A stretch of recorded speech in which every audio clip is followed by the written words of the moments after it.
Hello hi అండి, ఎలా ఉన్నారు? అందరూ బాగున్నారా? ఈరోజు నేను ఇంట్లో టమాటా రైస్ ప్రిపేర్ చేశానండి. అది మీతో షేర్ చేసుకుందామని వీడియో చేశాను. దీనికోసం ముందుగా కుక్కర్లో ఆయిల్ వేసుకొని పచ్చిమిర్చి, బిర్యానీ మసాలాలు, అల్లం వెల్లుల్లి పేస్టు, కరివేపాకు, ఉల్లిపాయలు, క్యారెట్ ముక్కలు వేసుకొని బాగా వేయించుకున్నాను.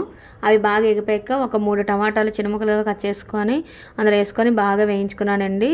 కొంచెం పసుపు, సాల్ట్, రుచికి సరిపడా కారం వేసుకొని బాగా వేయించుకోవాలి.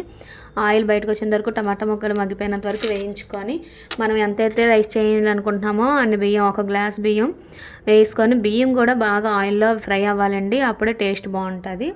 బాగా ఫ్రై చేసుకున్న తర్వాత 1 గ్లాస్ బియ్యానికి 2 గ్లాసుల వాటర్ వేసుకొని కొంచెం మసాలా గుండా కొత్తిమీర వేసుకొని కుక్కర్ మూత పెట్టేసుకుంటే అయిపోతుందండి. ఒక 3 విజిల్స్ వేస్తే అయిపోతుంది. అందులోనే కొంచెం నెయ్యి వేసాను, బాగుంటుంది టేస్ట్. కానీ